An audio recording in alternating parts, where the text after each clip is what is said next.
Ça a commencé très jeune, puis à ce moment-là, j'identifiais ça comme un cauchemar. Puis après ça, quand j'ai grandi, je suis devenue adolescente, j'ai dit non, ça se peut pas, il y a quelque chose.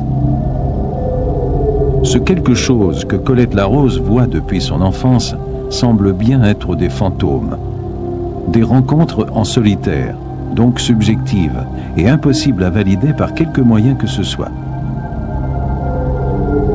Jusqu'en 1995, lorsqu'elle a partagé avec son conjoint une expérience particulièrement marquante.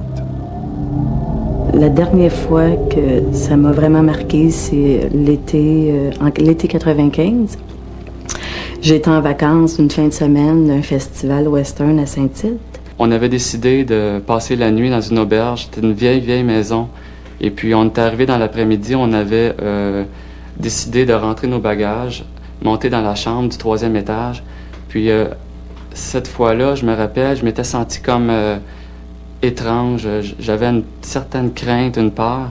Puis j'avais décidé d'ouvrir le placard pour voir qu'est-ce qu'il y avait à l'intérieur. Après cette journée de détente, le couple rentre à l'hôtel et se couche. Puis là, à un moment donné, il y a un train qui passe dans le village.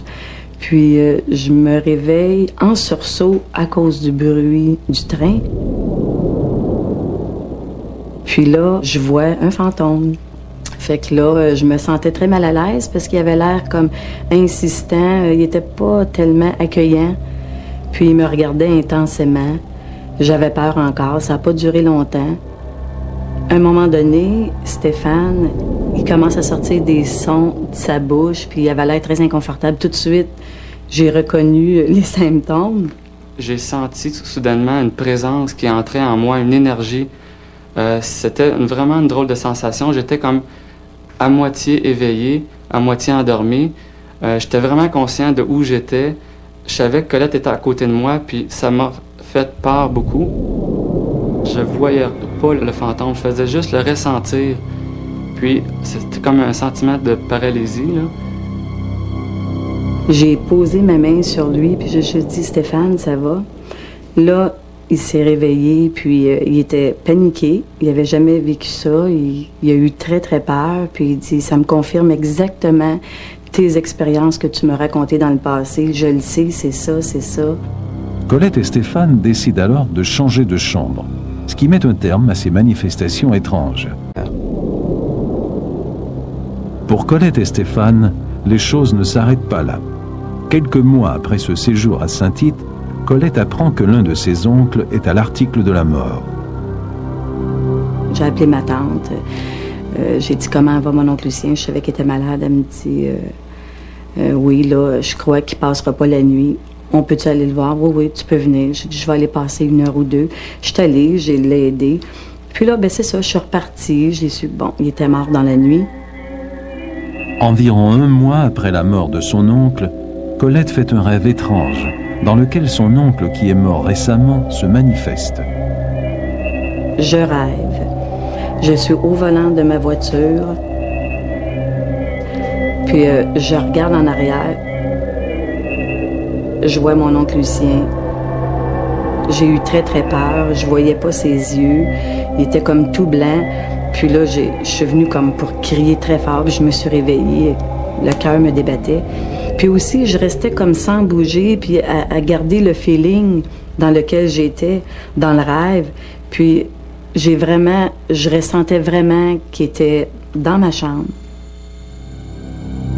Stéphane se fait alors agresser, comme à Saint-Tite. Mais cette fois, il reste maître de la situation.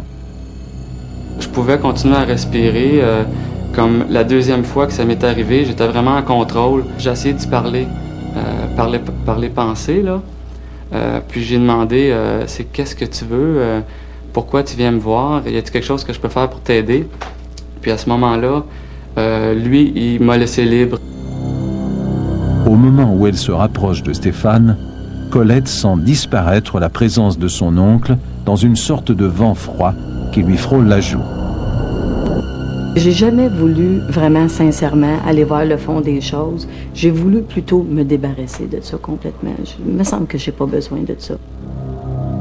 Mon bilan de toutes ces expériences, c'est que, bon, ça me confirme quelque part que quand on meurt, On n'est pas nécessairement disparu complètement. On vit encore, quoi. Des centaines de témoignages à travers le monde rapportent des phénomènes étranges qui se produisent dans des maisons ou des appartements pourtant bien ordinaires. On entend des bruits, des objets se déplacent seuls comme s'ils étaient mus par une force invisible, une force que certains croient venir d'un autre monde, outre-tombe. Cette mystérieuse expérience, Jeanne Moranier l'a vécue en 1973, quelques mois après la mort de son fils, Georges, à l'âge de 29 ans. Jeanne est athée et elle ne croit pas à la survie de l'âme. Une nuit, alors qu'elle dort paisiblement avec son mari, Paul ? Jeanne est intriguée. Une musique semble provenir du piano.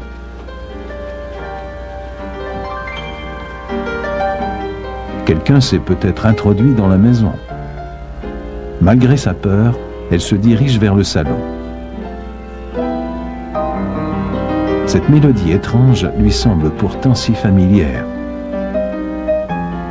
Mais il n'y a personne dans la pièce. Le piano joue seul. Jeanne est sidérée.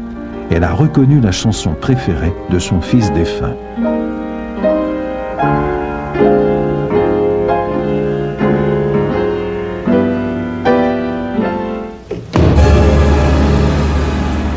Georges m'a confirmé que toutes ces manifestations venaient bien de lui, parce qu'il fallait que je comprenne qu'il était vivant.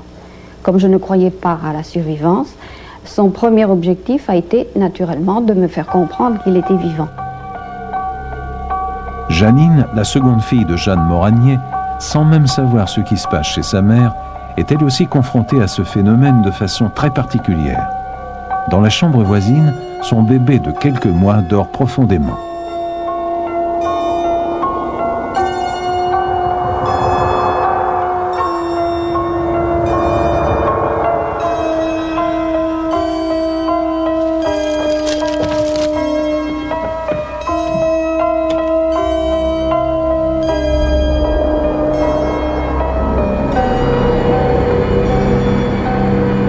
J'ai été très surprise en entrant dans la chambre de ne pas le trouver au même endroit, c'est-à-dire que le lit avait été déplacé d'au moins 3-4 mètres.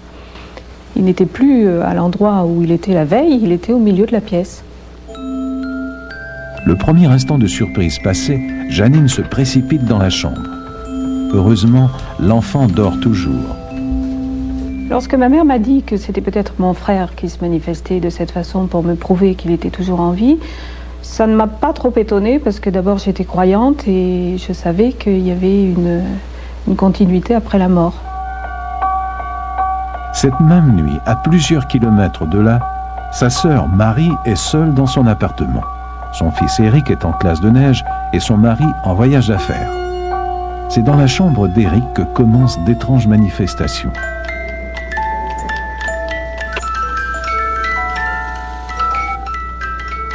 Marie cherche d'où viennent les bruits qui l'ont tirée de son sommeil.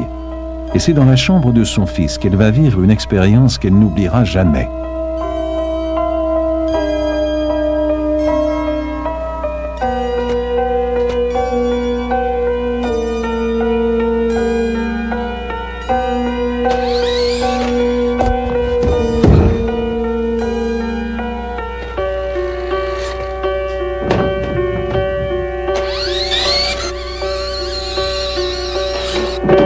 Et maman, à cette époque-là, m'avait dit surtout n'aie pas peur, si tu vois quelque chose de bizarre, tu penses tout de suite à ton frère et tu lui parles. Georges, si c'est toi, fais clignoter tes phares 3 fois.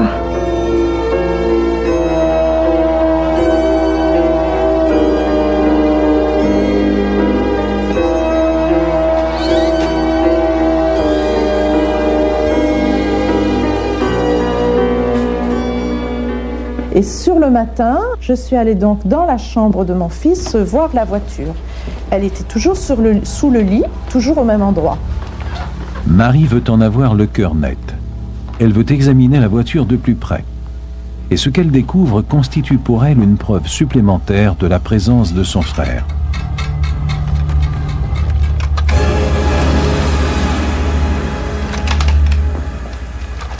j'ai osé la toucher et je l'ai vraiment manipulée, j'ai regardé partout et j'ai constaté qu'elle n'avait pas de pile, ce qui est très important. De toute façon, comme disent les enfants, c'est une voiture qui ne marchait plus du tout, elle était cassée, elle était dans le tas de jouets comme ça qui n'étaient pas rangés dans la chambre. Ébranlée dans ses convictions athées, Jeanne Moranier fait brûler des cierges en priant pour son fils. Elle est partagée entre l'espoir et le doute. Est-il vraiment possible que son fils mort tente de communiquer avec elle ? J'ai pensé à aller voir un médium pour savoir comment était mon fils, ce qui se passait.